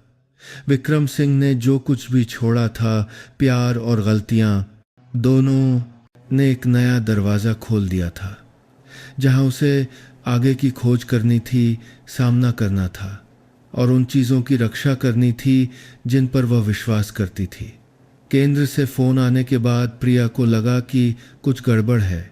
उसकी अंतरात्मा ने उसे बताया कि बक्से का दिखना और उसके अंदर के रहस्यों ने कुछ ऐसा जगा दिया है जिसकी उसने उम्मीद नहीं की थी। वह उठी, अपने कार्यालय की बालकनी में गई। यहाँ से वह केंद्र के सामने की सड़क देख सकती थी। सब कुछ शांत था, लेकिन अब उस शांति में एक अजीब सी बेचैनी थी। फोन की घंटी बजी। प्रिया चौंक गई। उसने मेज पर से फोन उठाया। दूसरी तरफ केंद्र का मैनेजर था। उसकी आवाज़ चिंता से भरी हुई थी। प्रिया जी, मैंने अभी एक अजनबी आदमी को केंद्र के गेट के बाहर खड़े देखा। उसने कुछ नहीं कहा, बस अंदर देखता रहा और फिर चला गया। मुझे थोड़ा संदिग्ध लगा, इसलिए मैंने आपको बता दिया। प्रिया ने शांत रहने की कोशिश की, लेकिन उसके मन में संदेह बढ़ता जा रहा था। क्या आप उसे पहचान पाए? वह कैसा दिखता था? लंबा पतला, उसने एक टोपी पहन रखी थी जिससे उसका आधा चेहरा ढका हुआ था। मैंने ठीक से नहीं देखा, लेकिन ऐसा लग रहा था जैसे वह हम पर नजर रख रहा हो। प्रिया ने फोन कसकर पकड़ लिया। धीमी आवाज में कहा, अगर वह दोबारा दिखे तो मुझे तुरंत फ़ोन करना और ये सुनिश्चित करना कि केंद्र में कोई भी अकेले बाहर न जाए, खासकर शाम को। जी, मैं ऐसा ही करूँगा। उस पर बाहर कर दिला करूँगा। रात जब प्रिया अपने छोटे से अपार्टमेंट में लौटी तो उसे दरवाजे के ठीक सामने एक अजीब पार्सल मिला। बाहर भेजने वाले का कोई पता नहीं था, बस हाथ से टेढ़ी मेढ़ी लिखावट में लिखा था, बहुत देर होने से पहले रुक जाओ। उसने भौहें सिकोड़ी, सावधानी से बक्सा खोला। अंदर दूर से ली गई आशा किरण केंद्र की एक तस्वीर थी। तस्वीर में वह साफ तौर पर महिलाओं के एक समूह के साथ बातचीत करते हुए खड़ी दिखाई दे रही थी। उसकी रीढ़ में एक सिहरन दौड़ गई। उसने तस्वीर मेज पर रख दी। ये कौन कर रहा है? वे क्या चाहते हैं? उसने तुरंत पुलिस को फ़ोन किया, घटना के बारे में बताया, लेकिन जब वे पहुंचे तो उन्हें कोई सुराग नहीं मिला। युवा पुलिस अधिकारी नोट्स ले रहा था। उसने सहानुभूति भरी नज़रों से उसे देखा। प्रिया जी, हो सकता है यह सिर्फ किसी ऐसे व्यक्ति की ओर से एक मनोवैज्ञानिक धमकी हो जो आपकी संपत्ति के अधिग्रहण से नाखुश हो, लेकिन हम सुरक्षा सुनिश्चित करने के लिए केंद्र के आसपास गश्त बढ़ा देंगे। प्रिया ने धीरे से सिर हिलाया, लेकिन दिल ही दिल में वह जानती थी कि यह मामला इतना सरल नहीं है। प्रिया अपने कार्यालय में वापस आई। विक्रम सिंह की नोटबुक फिर से खोली। आखिरी पन्नों में नामों और फ़ोन नंबरों की एक लंबी सूची थी। उसने हर नाम को देखा, लेकिन वे कुछ भी परिचित नहीं लगे। आखिरी पन्ने पर उसने टेढ़ी मेढ़ी लिखावट में एक पंक्ति देखी, वे कभी शांत नहीं बैठेंगे, उन्हें वह मत लेने देना जो तुम्हारा है। वे कौन है? प्रिया फुसफुसाई। उसने नोटबुक को कसकर पकड़ लिया। ये शब्द एक चेतावनी की तरह थे, लेकिन साथ ही एक बड़ा सवाल भी खड़ा कर रहे थे। क्या विक्रम सिंह संपत्ति को उन लोगों से बचाने की कोशिश कर रहे थे जो इसे हड़पना चाहते थे? उसने फ़ोन उठाया, सूची में पहले नंबर पर फ़ोन किया। एक गहरी खुरदरी मर्दाना आवाज़ आई, कौन है? मैं प्रिया हूँ, आशा जी की भांजी और इस संपत्ति की कानूनी उत्तराधिकारी। मैं जानना चाहती हूँ कि विक्रम सिंह ने ऐसा क्या किया था कि आपका नाम इस सूची में है। दूसरी तरफ कुछ सेकंड के लिए सन्नाटा रहा। फिर वह आदमी फीकी हंसी हंसा। मुझे लगा था कि तुम अंततः यहाँ तक पहुँच जाओगी, लेकिन मैं फ़ोन पर बात नहीं करता। अगर तुम सच में सच्चाई जानना चाहती हो तो इस पते पर आ जाओ। उसने जल्दी से एक पता बताया, फिर प्रिया के कुछ और पूछने से पहले ही फ़ोन काट दिया। अगली सुबह प्रिया ने दिए गए पते पर जाने का फैसला किया। यह शहर के बाहरी इलाके में एक छोटा सा कैफ़े था। वह अंदर गई जगह अंधेरी और खाली थी। कोने में एक बूढ़ा आदमी जिसका चेहरा कोणीय था और जिसने एक पुरानी टोपी पहन रखी थी, बैठा था। उसने ऊपर देखा। उसकी तीखी ठंडी आंखें उसे जांच रही थीं। तुम प्रिया हो, है ना? वो बैठ गई। उसकी आंखें उस पर से नहीं हटीं। आप कौन हैं और आपका नाम विक्रम सिंह की सूची में क्यों है? आदमी ने होंठ सिकोड़कर मुस्कुराया, एक सिगरेट निकाली और जलाई। मैं विक्रम सिंह के लिए काम करता था, सब कुछ बिखरने से पहले। उसने अपना साम्राज्य प्रतिभा से नहीं बल्कि दूसरों को कुचलकर बनाया था। उसके बहुत सारे दुश्मन थे और मुझे लगता है कि अब वे तुम्हें निशाना बना रहे हैं। वे दुश्मन कौन हैं? प्रिया ने तनावपूर्ण लहजे में पूछा। आदमी ने गहरी गस्तिलहा सांस ली। उसकी आवाज़ और गंभीर हो गई। वे लोग हैं जिन्हें उसने जो चाहा उसे पाने के लिए लूटा, बर्बाद किया, लेकिन अब जब तुमने वह संपत्ति ले ली है तो तुम उनका निशाना बन गई हो। तुम्हें क्या लगता है कि धमकियां क्यों आ रही हैं? प्रिया को लगा जैसे उसके शरीर में खून जम गया हो। आपका मतलब है मैं खतरे में हूं, सिर्फ तुम नहीं। तुम्हारा केंद्र, वे लोग जिन्हें तुम बचाने की कोशिश कर रही हो, सब कुछ निशाना बन जाएगा अगर तुमने सावधानी से काम नहीं किया। उस मुलाकात से लौटकर प्रिया ने फैसला किया कि वह अकेले इसका सामना नहीं कर सकती। उसने केंद्र की प्रबंधन टीम और पुलिस के साथ एक तत्काल बैठक बुलाई ताकि केंद्र में लोगों की सुरक्षा की योजना बनाई जा सके। साथ ही उसने विक्रम सिंह की नोटबुक में दी गई सूची की गहराई से जांच शुरू कर दी, इस उम्मीद में कि वह आने वाले खतरों को रोकने का कोई तरीका ढूंढ सकेगी। लेकिन दिल की गहराइयों में प्रिया जानती थी कि यह एक कठिन लड़ाई की बस शुरुआत है। अंधेरे में छिपे दुश्मन न केवल उसे बल्कि उन मूल्यों को भी धमकी दे रहे थे जिन्हें वह बचाने की कोशिश कर रही थी। प्रबंधन टीम और पुलिस के साथ बैठक के बाद प्रिया को स्थिति की जटिलता का एहसास हुआ। आशा किरण केंद्र न केवल जरूरतमंद लोगों के लिए एक आश्रय स्थल था, बल्कि अब यह अंधेरे में छिपे लोगों का एक संभावित निशाना भी था। वह अपने कार्यालय की खिड़की के पास खड़ी होकर केंद्र के परिसर को देख रही थी। बच्चे मासूमियत से खेल रहे थे, महिलाएं हंस बोल रही थीं। ऐसा लग रहा था जैसे उन्हें आने वाले तूफान का कोई अंदाजा ही ना हो। केंद्र का मैनेजर अंदर आया, उसका चेहरा चिंता से भरा हुआ था। प्रिया जी, मुझे अभी एक अजीब पत्र मिला है। ये आज सुबह रिसेप्शन डेस्क पर रखा हुआ था। उसने उसे एक काला लिफाफा दिया। प्रिया ने उसे लिया। उस पर लिखे शब्दों को देखकर उसकी रीढ़ में एक सिहरन दौड़ गई। अपने अतीत को, अपने वर्तमान को मारने मत दो। उसने लिफाफा खोला। अंदर विक्रम सिंह की एक पुरानी तस्वीर थी जो कुछ अन्य पुरुषों के समूह के साथ खड़े थे। वे गंभीर दिख रहे थे, उनकी आंखों में रहस्य था।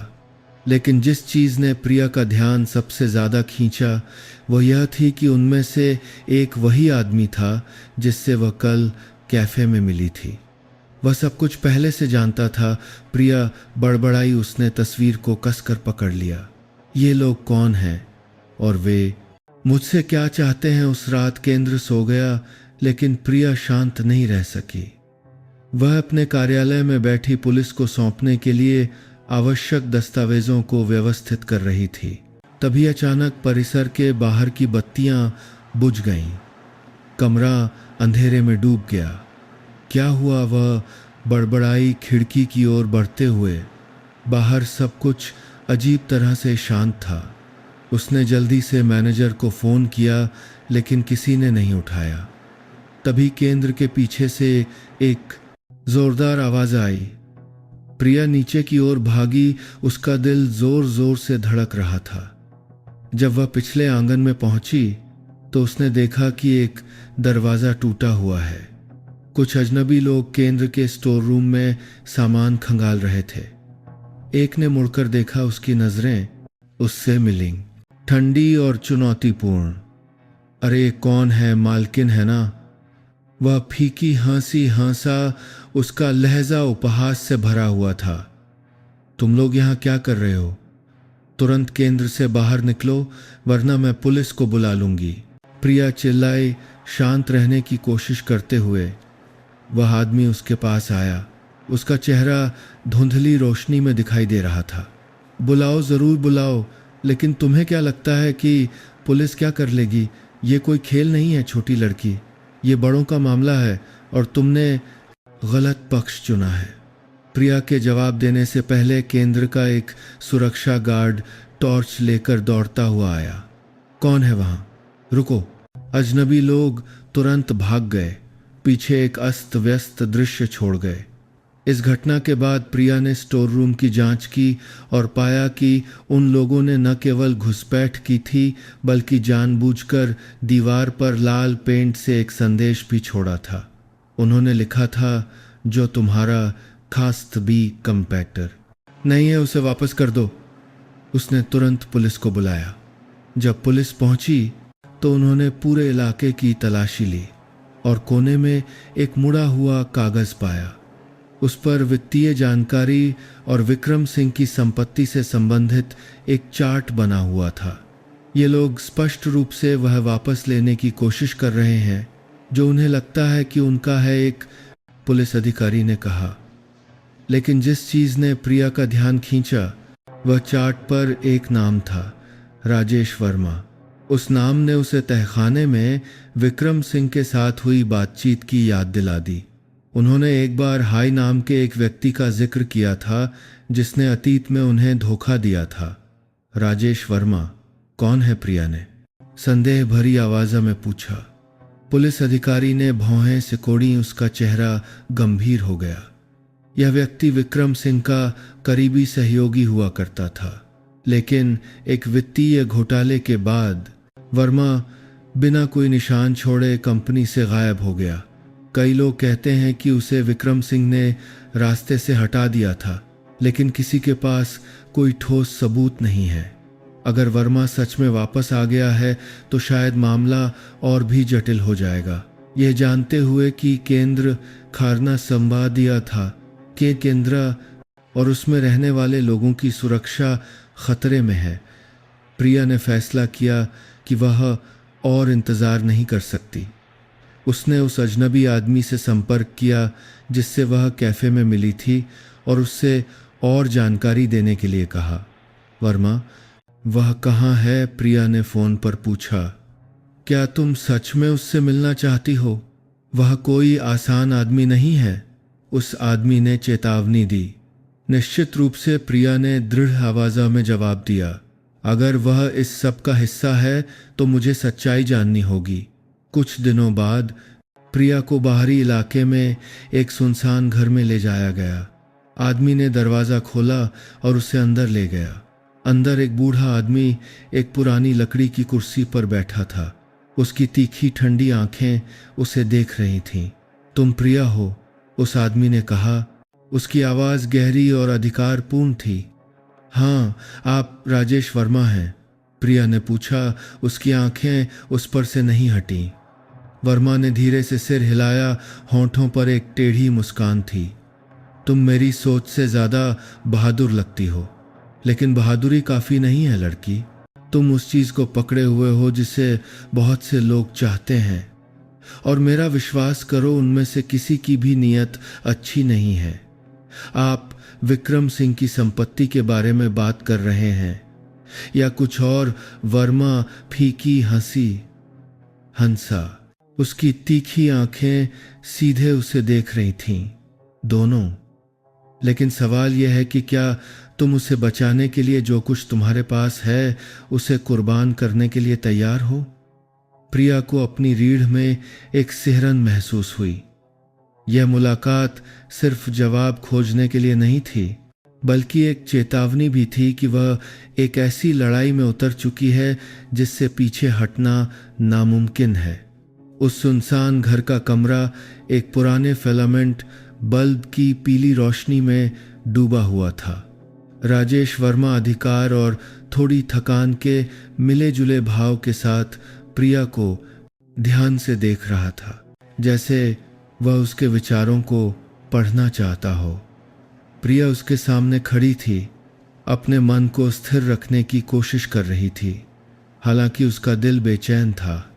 प्रिया जी, वर्मा ने अपनी गहरी खुरदरी लेकिन तीखी आवाज़ों में कहा, तुम्हें क्या लगता है कि तुम उस चीज़ की रक्षा कर सकती हो जो विक्रम सिंह ने छोड़ी है?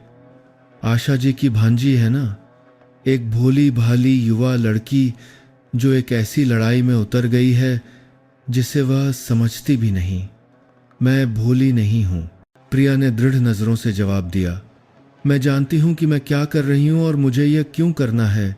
आप सोच सकते हैं कि मैं कमज़ोर हूँ, लेकिन मैं किसी को भी आशा किरण केंद्र की संपत्ति छीनने नहीं दूंगी।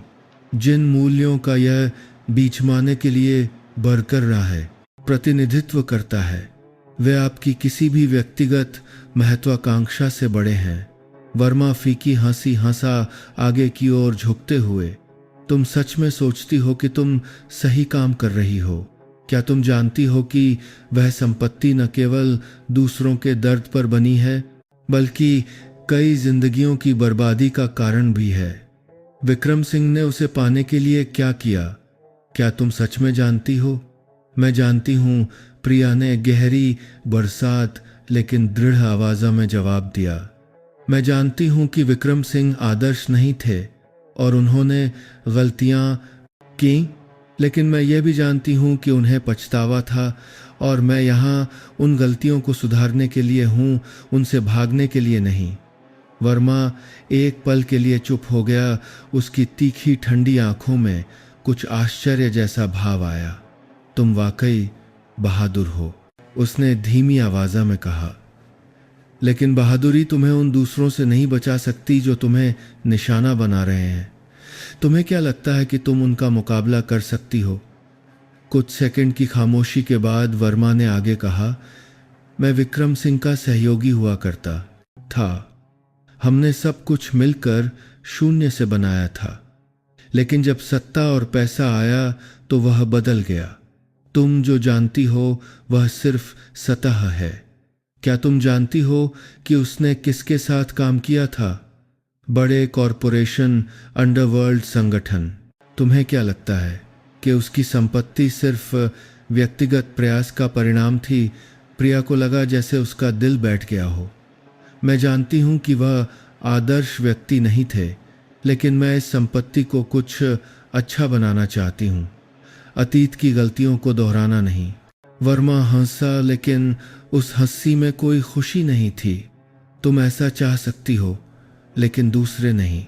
मैं अकेला नहीं हूं, मुझसे ज्यादा शक्तिशाली, ज्यादा क्रूर लोग हैं, और अगर तुम झुकोगी नहीं तो वे शांत नहीं बैठेंगे। तुमने देखा है कि उन्होंने कार्रवाई शुरू कर दी है ना? प्रिया को पीछा किए जाने, धमकी भरे पत्र और केंद्र में अजनबियों के घुसने की घटनाएं याद आ गईं। इन सब ने उसे एहसास दिलाया कि वर्मा की बातें बढ़ा चढ़ाकर नहीं कही गई थीं। तो आप मेरी मदद क्यों कर रहे हैं? उसने संदेह भरी नजरों से पूछा। आप चुप रह सकते थे और मुझे अकेले लड़ने दे सकते थे। वर्मा कुर्सी पर पीछे झुक गया। उसकी आंखें दूर देख रही थीं। मैं तुम्हारी मदद नहीं कर रहा। मैं बस नहीं चाहता कि सब कुछ इस तरह खत्म हो। मैंने बहुत बर्बादी देख ली है। तुम्हारे पास दो विकल्प हैं, प्रिया। वर्मा ने शांत लेकिन भारी आवाजों में कहा, या तो सब कुछ छोड़ दो, उन लोगों को सब कुछ ले जाने दो और यहां से शांति से चली जाओ, या फिर तुम लड़ो। लेकिन लड़ने का मतलब है उन खतरों का सामना करना जिनकी तुम कल्पना भी नहीं कर सकती। प्रिया ने अपनी मुट्ठी भींच ली। उसकी आंखों में दृढ़ संकल्प की आग जल रही थी। मैं हार नहीं मानूंगी। केंद्र में महिलाओं और बच्चों को मेरी जरूरत है। मैं उन्हें सिर्फ इसलिए अपना आश्रय खोने नहीं दे सकती क्योंकि मैं डर गई हूं। तुम मेरी सोच से ज्यादा जिद्दी हो।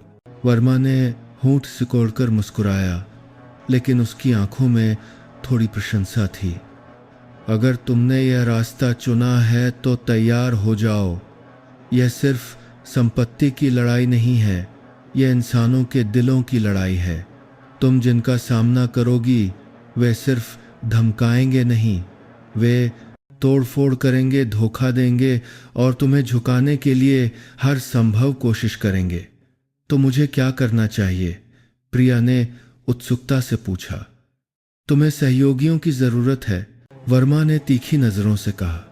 मैं तुम्हें उन लोगों की एक सूची दूंगा जिन्हें विक्रम सिंह और उन लोगों ने नुकसान पहुंचाया था। उनमें से कुछ तुम्हारे पक्ष में खड़े हो सकते हैं, लेकिन तुम्हें सावधान रहना होगा। हर कोई भरोसे के लायक नहीं है। उस तुम्हें दानकरा ने कहा, भारमा का रही है। मुलाकात से लौटकर प्रिया को लगा जैसे वह एक ऐसी लड़ाई में उतर गई है जहां दुश्मन अदृश्य लग रहा था, लेकिन दबाव स्पष्ट था। उसने पूरी रात वर्मा द्वारा दी गई सूची को देखने में बिताई। हर नाम, उसके पीछे की हर कहानी। कुछ वे लोग थे जिन्हें विक्रम सिंह ने हेरफेर किया था, कुछ अंडरवर्ल्ड नेटवर्क के शिकार थे। ये सिर्फ मेरी लड़ाई नहीं है, उसने सोचा। ये उन लोगों के मूल्यों की रक्षा करने की लड़ाई है जिन्होंने सब कुछ खो दिया है। प्रिया भारी मन से केंद्र लौटी। उसके दिमाग में भविष्य को लेकर कई सवाल और चिंताएं थीं। मुख्य रास्ते से आती पीली रोशनी उसके चेहरे को अंधेरे में धुंधला बना रही थी, जो पूरे इलाके को घेर रहा था। वह तुरंत अंदर नहीं गई, बल्कि कुछ देर वहीं खड़ी रही, दूर तक देखती रही, जैसे वह इस तूफान के बीच थोड़ी शांति खोजने की कोशिश कर रही हो। वर्मा के शब्द उसके दिमाग में गूंज रहे थे। तुम्हें सहयोगियों की जरूरत है। प्रिया ने गहरी सांस ली, अपनी जेब में दस्तावेजों को कसकर पकड़ लिया, जैसे खुद को याद दिला रही हो कि उसे हारने की इजाजत नहीं है। केंद्र में प्रवेश करते ही वह मैनेजर से मिली, जो पहले से ही इंतजार कर रहा था। उसके चेहरे पर तनाव साफ झलक रहा था। प्रिया जी, अभी एक महिला आपको ढूंढने आई थी। उन्होंने कहा कि उनके पास विक्रम सिंह और हम पर नजर रखने वालों से जुड़ी जानकारी है। प्रिया को लगा जैसे उसका दिल तेजी से धड़क रहा है। उसकी आंखें सतर्कता से भर गईं। जब उसने पूछा, वह कहाँ है? मैनेजर ने स्वागत कक्ष की ओर इशारा किया, जहां एक बूढ़ी सादे कपड़ों में एक महिला इंतजार कर रही थी। प्रिया अंदर गई, संदेह भरी नजरों से देखते हुए, और फिर धीरे से उसके सामने बैठ गई। महिला ने ऊपर देखा। उसकी आंखें थकी हुई थीं, लेकिन उनमें एक तात्कालिकता छिपी थी।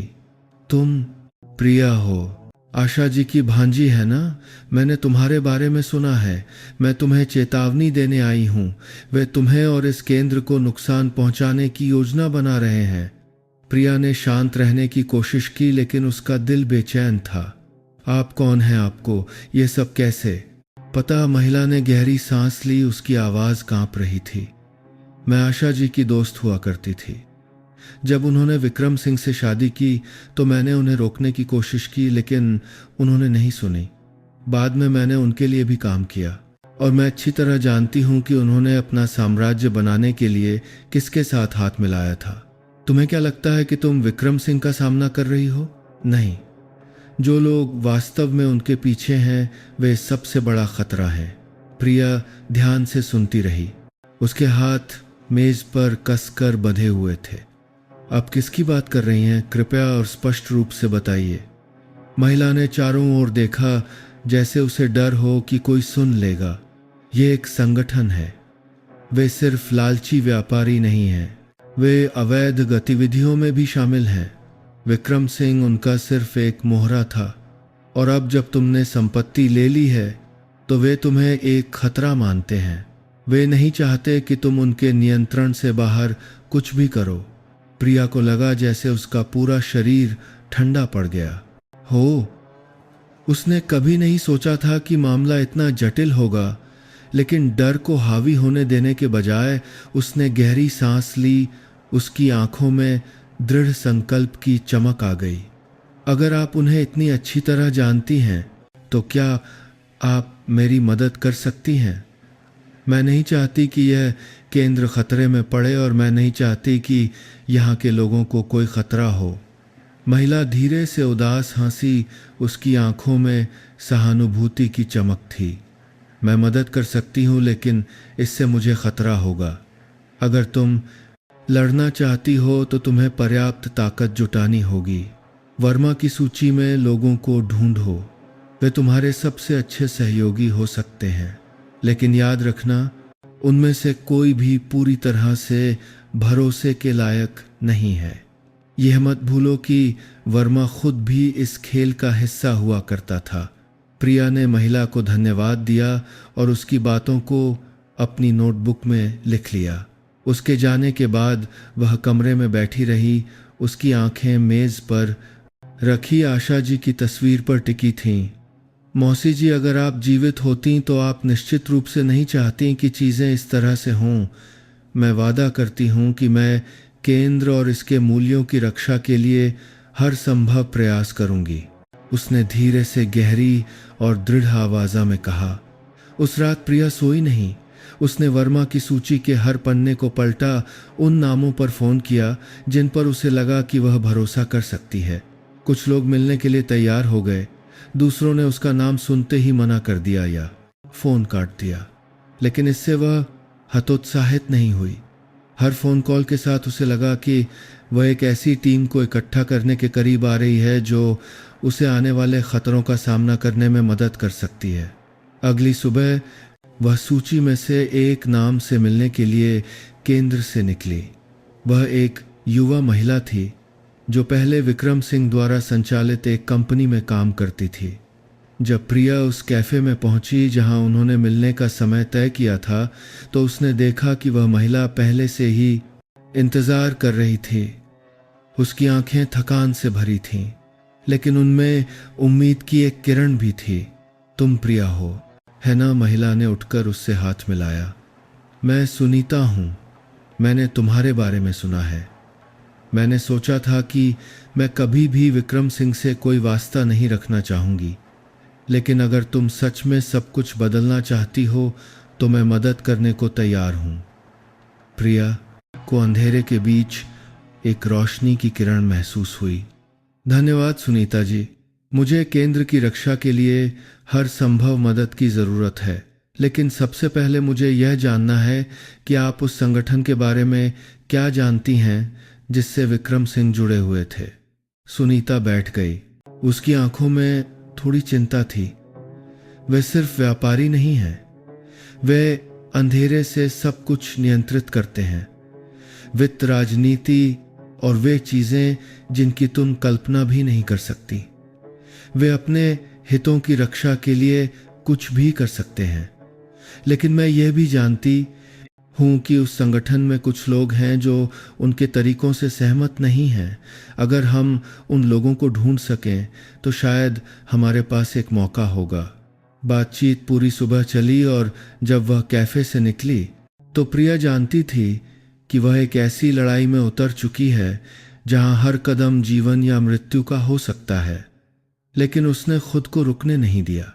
सुनीता और दूसरों की मदद से उसे विश्वास था कि वह कर सकती है जिसका सामना करने की हिम्मत विक्रम सिंह ने भी नहीं की थी।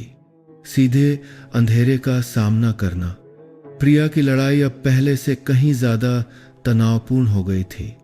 सुनीता से मिलने के बाद उसे उम्मीद की एक किरण महसूस हुई, लेकिन साथ ही यह भी समझ में आ गया कि आगे का रास्ता अनगिनत खतरों से भरा होगा। केंद्र लौटकर प्रिया ने तुरंत अपने मुख्य कर्मचारियों की एक बैठक बुलाई। छोटे से बैठक कक्ष में पीली रोशनी सभी के तनावपूर्ण चेहरों पर पड़ रही थी। प्रिया ने धीमी लेकिन दृढ़ आवाज़ में बैठक शुरू की। दोस्तों, मैं जानती हूं कि पिछले कुछ समय से हम बहुत दबाव और खतरे का सामना कर रहे हैं, लेकिन मैं चाहती हूं कि आप समझें कि यह केंद्र सिर्फ एक आश्रय स्थल नहीं है, बल्कि यह आशा और पुनर्जन्म का प्रतीक है। हम किसी भी ताकत को इसे नष्ट नहीं करने देंगे।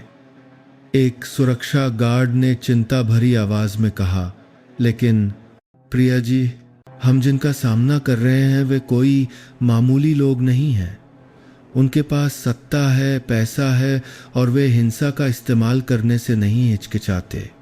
क्या हमारे पास उनका मुकाबला करने की पर्याप्त ताकत है? प्रिया ने उसे दृढ़ संकल्प से भरी नजरों से देखा। हम भौतिक रूप से उनसे कमजोर हो सकते हैं, लेकिन मुझे विश्वास है कि हमारा साहस और एकता हमारा सबसे बड़ा हथियार होगा। उनके पास पैसा हो सकता है, लेकिन उनके पास न्याय नहीं है। पूरा कमरा चुप हो गया।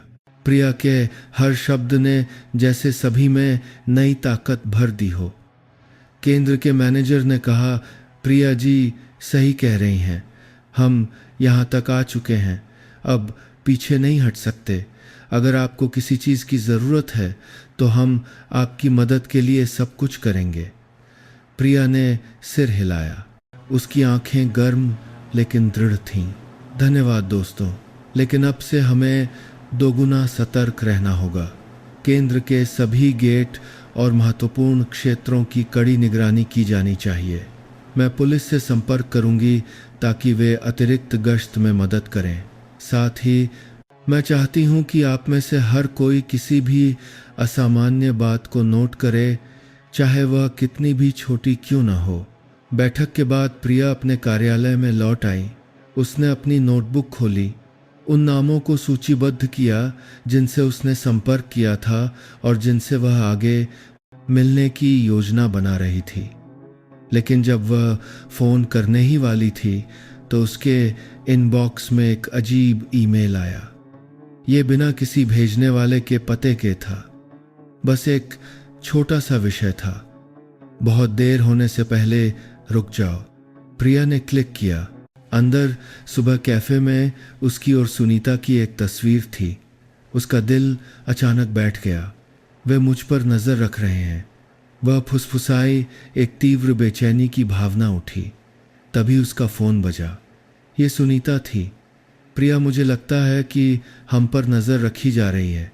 अभी एक अजीब कार मेरे घर के सामने खड़ी थी और मैंने किसी को तस्वीरें लेते हुए देखा, सुनीता ने चिंता भरी आवाज़ में कहा। प्रिया ने उसे शांत करने की कोशिश की। आप शांत रहिए, मैं तुरंत आपकी सुरक्षा के लिए किसी को भेजती हूँ, लेकिन आप सावधान रहिएगा, अकेले कहीं मत जाइएगा। फ़ोन रखकर प्रिया को लगा जैसे उसका दिल और भारी हो गया हो। वह जानती थी कि उसके हर कदम पर नज़र रखी जा रही है और अंधेरे में छिपे दुश्मन कार्रवाई करने की तैयारी कर रहे हैं। लेकिन डरने के बजाय उसे अपने अंदर एक नई ऊर्जा का संचार महसूस हुआ। अगर वे खेलना चाहते हैं तो मैं भागूंगी नहीं, मैं लड़ूंगी, उसने खुद से कहा। उसकी आंखों में दृढ़ संकल्प की आग जल रही थी। अगले दिन प्रिया ने एक लंबी लड़ाई की तैयारी के लिए पहले कदम उठाने शुरू कर दिए। उसने वकीलों से संपर्क किया ताकि यह सुनिश्चित हो सके कि केंद्र की सभी संपत्ति कानूनी रूप से सुरक्षित है। साथ ही उसने उन लोगों से संपर्क करने की कोशिश की जिनका जिक्र सुनीता ने किया था, अंडरवर्ल्ड संगठन के असंतुष्ट सदस्य। हालांकि यह आसान नहीं था, लेकिन उसे विश्वास था कि अगर वह दुश्मन को अंदर से तोड़ सकती है तो उसके पास जीतने का एक और मौका होगा। इस बीच खतरे और स्पष्ट होते जा रहे थे। एक रात जब प्रिया देर तक काम कर रही थी, उसने खिड़की के बाहर से एक अजीब आवाज़ सुनी। वह आगे बढ़ी, पर्दा हटाया और आंगन में एक आदमी की परछाई देखी जो सीधे उसके कमरे में देख रहा था। प्रिया का दिल जोर जोर से धड़क रहा था, लेकिन उसने डर को हावी नहीं होने दिया। उसने फ़ोन से उसकी तस्वीर खींची और तुरंत पुलिस को फ़ोन किया। मैंने अभी केंद्र के आसपास एक अजनबी को देखा है, कृपया तुरंत आइए, उसने दृढ़ आवाज़ में कहा। पुलिस 15 मिनट के भीतर पहुंची, लेकिन वह आदमी गायब हो चुका था। उन्हें केवल केंद्र के गेट पर लगा एक छोटा सा कागज़ मिला। उस पर लिखा था, इस बार यह सिर्फ एक चेतावनी है, हमें कार्रवाई करने पर मजबूर मत करो। कागज़ को हाथ में पकड़े हुए प्रिया को अपनी रीढ़ में एक ठंडक महसूस हुई, लेकिन वह बिल्कुल भी नहीं डगमगाई। वे मुझे डराना चाहते हैं, लेकिन मैं झुकूंगी नहीं, उसने खुद से कहा। जब सुबह हुई, प्रिया जानती थी कि लड़ाई वास्तव में शुरू हो चुकी है। विक्रम सिंह के अतीत के साये अब न केवल उसे बल्कि उन मूल्यों को भी धमकी दे रहे थे जिनकी वह रक्षा कर रही थी। लेकिन उसके दिल में दृढ़ संकल्प की आग अभी भी जल रही थी। वह जानती थी कि जब तक वह हार नहीं मानती, वह जीतने का एक तरीका ढूंढ लेगी। भले ही आगे का रास्ता लंबा और खतरों से भरा हो, प्रिया सामना करने के लिए तैयार थी। उसकी कहानी आशा किरण केंद्र की कहानी, और जिन मूल्यों का यह प्रतिनिधित्व करता है वे यहाँ ख़त्म नहीं होंगे। यह तो बस शुरुआत थी। अगले कुछ दिनों में प्रिया ने खुद को आराम करने की इजाज़त नहीं दी। वह वर्मा द्वारा दी गई सूची में हर एक व्यक्ति से मिली, विक्रम सिंह के पीड़ितों से लेकर उन लोगों तक जो उन अंडरवर्ल्ड संगठनों में काम करते थे जिनसे विक्रम सिंह जुड़े हुए थे। हर मुलाकात नई पहेलियां, दर्दनाक कहानियां और ऐसी सच्चाइयां लेकर आईं जिनसे उसका अपने लक्ष्य पर विश्वास और भी मजबूत हो गया। सबसे यादगार मुलाकातों में से एक श्रीमती शांति के साथ थी, जो पहले विक्रम सिंह के स्वामित्व वाली एक कंपनी में अकाउंटेंट थीं। श्रीमती शांति अब बाहरी इलाके में एक छोटे जर्जर घर में रहती थीं। उन्होंने पूरी दोपहर प्रिया को उन वित्तीय चालों के बारे में बताने में बिताई जो विक्रम सिंह ने की थी। तुम्हें पता है, श्रीमती शांति ने कहा, उनकी आंखों में पश्चाताप था। वह हमेशा से क्रूर नहीं थे। शुरू में वह वास्तव में कुछ अच्छा बनाना चाहते थे, लेकिन सत्ता और महत्वाकांक्षा ने उन्हें बदल दिया। उन्होंने उन लोगों के साथ सहयोग करना शुरू कर दिया जिनके साथ नहीं करना चाहिए था, और वहीं से सब कुछ पटरी से उतर गया। प्रिया सुनती रही, हर विवरण को नोट करती रही। क्या आपको लगता है कि उस संगठन के लोग अभी भी सक्रिय हैं? श्रीमती शांति ने सिर हिलाया। उनकी आंखों में चिंता की चमक थी। मुझे यकीन है कि वे अभी भी वहां हैं, और अगर तुम सब कुछ बदलना चाहती हो तो वे शांत नहीं बैठेंगे। लेकिन मैं यह भी जानती हूं कि उनमें कुछ लोग हैं जो संगठन के तरीकों से सहमत नहीं हैं। अगर तुम उन्हें ढूंढ सको तो शायद तुम्हारे पास एक मौका होगा। श्रीमती शांति के घर से निकलकर प्रिया को लगा जैसे वह एक भूल भुलैया में भटक रही है। टुकड़े धीरे धीरे जुड़ रहे थे, लेकिन पूरी तस्वीर अभी भी धुंधली थी। वह केंद्र लौटी लगातार काम करती रही। लंबी रातों में वह उन सभी दस्तावेजों को फिर से पढ़ने में समय बिताती जो उसने इकट्ठा किए थे। संगठन की कमजोरियों की तलाश करती, लेकिन साथ ही वह केंद्र में लोगों की देखभाल करना भी नहीं भूलती थी। प्रिया के लिए केंद्र न केवल दूसरों के लिए एक आश्रय था, बल्कि खुद के लिए भी एक मानसिक शक्ति का स्रोत था। एक शाम जब प्रिया अपने कार्यालय में दस्तावेजों की जांच कर रही थी, सुनीता नए दस्तावेजों का एक पैकेट लेकर आई। मुझे कुछ जानकारी मिली है उन वित्तीय लेन देनों के बारे में जो विक्रम सिंह ने उस संगठन के साथ किए थे, सुनीता ने कहा, दस्तावेजों का पैकेट मेज पर रखते हुए। ये लेन देन एक गुप्त निवेश कोष से संबंधित हैं। अगर हम इसका पता लगा सकें तो शायद हम वर्तमान प्रमुख तक पहुंच जाएंगे। प्रिया ने दस्तावेजों का पैकेट खोला। उसकी आंखें ध्यान से हर पन्ने को पढ़ रही थीं। धन्यवाद सुनीता जी, यह हमारे लिए आगे बढ़ने की कुंजी हो सकता है। सुनीता मुस्कुराई, लेकिन उसकी आंखों में अभी भी चिंता की चमक थी। प्रिया जी, क्या आप सच में आगे बढ़ना चाहती हैं? ये लोग वैसे नहीं हैं जिनका हमने कभी सामना किया है। वे सिर्फ कुछ दस्तावेजों की वजह से नहीं रुकेंगे। प्रिया ने सिर उठाया। उसकी आंखें दृढ़ थीं। मैं जानती हूं कि वे खतरनाक हैं, लेकिन मैं यह भी जानती हूं कि अगर हम कुछ नहीं करेंगे तो वे कई और लोगों की जिंदगी बर्बाद करते रहेंगे। मैं चुपचाप नहीं देख सकती। दोनों ने मिलकर अगले कदम के लिए विस्तृत योजना बनाई। प्रिया ने पुलिस के साथ सहयोग करने का फैसला किया ताकि इन दस्तावेजों को सबूत के तौर पर इस्तेमाल किया जा सके, लेकिन उसके कार्रवाई करने से पहले ही एक अप्रत्याशित घटना घटी। उस रात केंद्र के भंडारण क्षेत्र के एक हिस्से में आग लग गई। आग तेजी से फैली और हालांकि सुरक्षा टीम और अग्निशमन दल ने इसे बुझाने की पूरी कोशिश की, कई महत्वपूर्ण दस्तावेज जलकर राख हो गए। जब आग पर काबू पा लिया गया, प्रिया मलबे के बीच खड़ी थी। उसका दिल दर्द से भरा हुआ था। वह जानती थी कि यह कोई दुर्घटना नहीं थी। संगठन के पीछे के लोगों ने कार्रवाई शुरू कर दी थी और वे उसे बर्बाद करने के लिए किसी भी हद तक जाने से नहीं हिचकिचाते थे। लेकिन झुकने के बजाय प्रिया ने अपने दिल में एक और आग जलती हुई महसूस की, दृढ़ संकल्प और न्याय की आग। अगर वे सोचते हैं कि वे मुझे हार मानने पर मजबूर कर सकते हैं तो वे गलत हैं।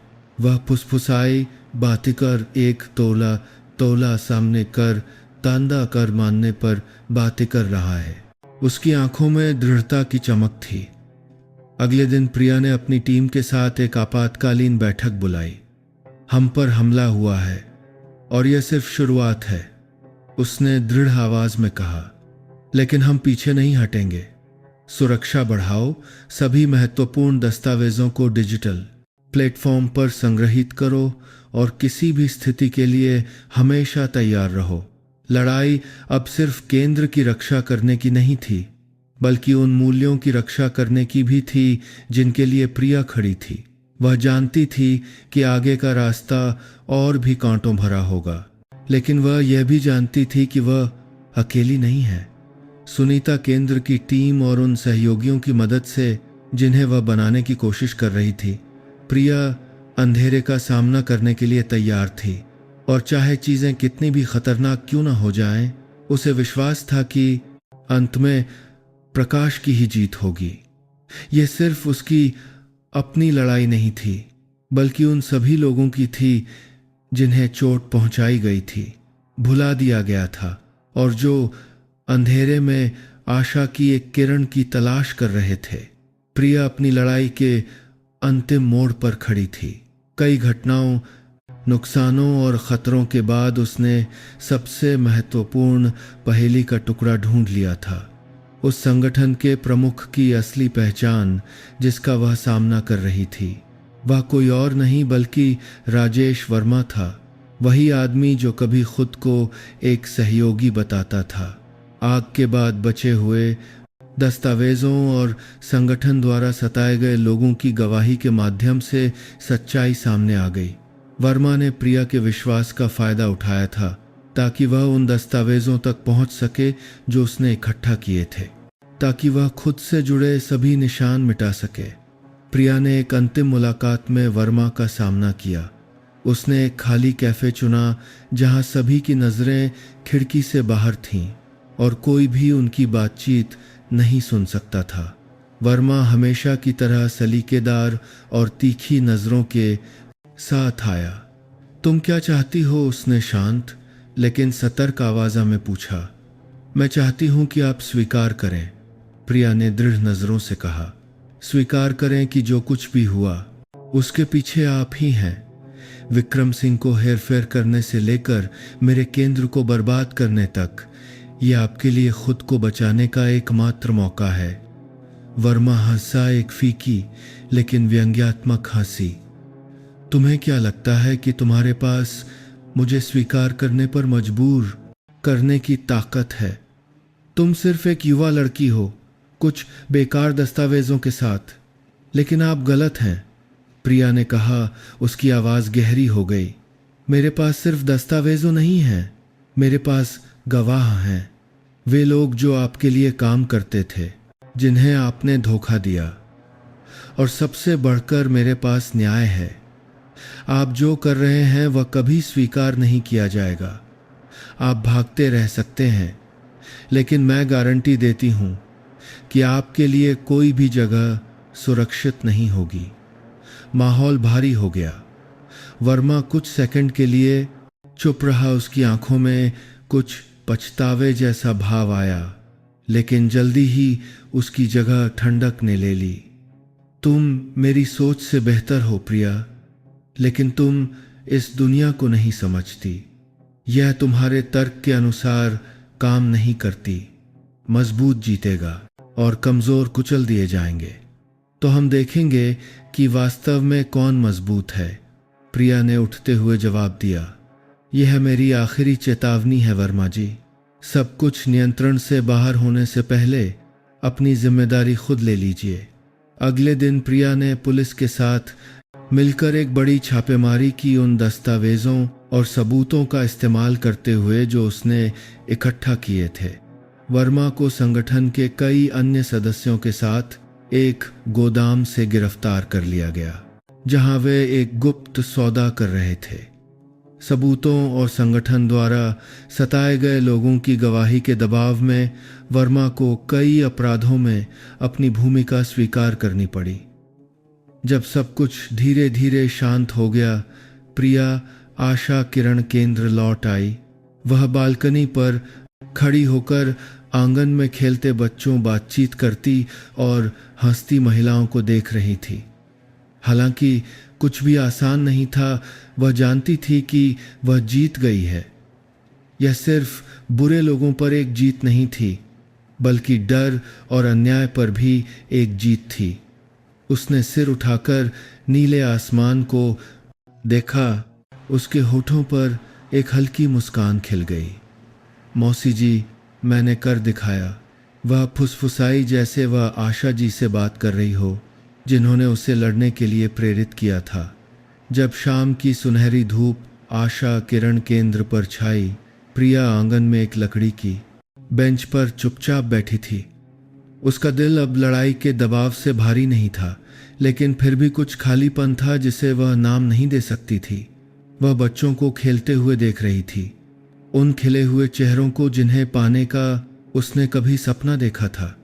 मैंने इस जगह को तो बचा लिया, लेकिन अपना क्या? प्रिया ने मन ही मन सोचा। उसकी आंखों में थोड़ी उदासी थी। उसके दिल में उसे एहसास हुआ कि हालांकि उसने केंद्र और उसके मूल्यों की रक्षा के लिए अनगिनत चुनौतियों का सामना किया है, लेकिन उसने वह चीज़ अभी तक नहीं पाई है जिसकी उसे वास्तव में चाहत थी, अपने लिए खुशी। कठिनाइयों और नुकसानों के बीच प्रिया यह भूल गई थी कि वह भी एक परिवार, एक घर और एक सच्चे प्यार की हकदार है। अचानक सुनीता एक गर्म चाय का कप लेकर आई। प्रिया, मुझे लगता है कि तुम आराम करने और अपने लिए थोड़ी खुशी ढूंढने की हकदार हो। क्या तुम हमेशा ये नहीं कहती कि खुशी छोटी छोटी चीज़ों से शुरू होती है? सुनीता ने हल्की लेकिन अर्थपूर्ण आवाज़ों में कहा। प्रिया मुस्कुराई, अपने दिल में गर्मजोशी महसूस करते हुए। तुम सही कह रही हो। शायद अब समय आ गया है कि मैं भागना बंद करूं और अपनी असली खुशी की तलाश शुरू करूं। उसकी आंखों में एक नई उम्मीद की चमक थी और दिल की गहराइयों से प्रिया जानती थी कि वह एक और सफ़र के लिए तैयार है। एक ऐसा सफ़र जो माना कि असक्ति का, ऐसा काम के माना कि लड़ने के लिए नहीं, बल्कि खुद को ठीक करने और उस प्यार को खोजने के लिए था जिसकी उसे हमेशा से चाहत थी। लेकिन क्या उस रास्ते पर वो किससे मिलेगी? क्या अतीत के घाव सच में भर जाएंगे या उसकी खुशी को नई चुनौतियों का सामना करना पड़ेगा?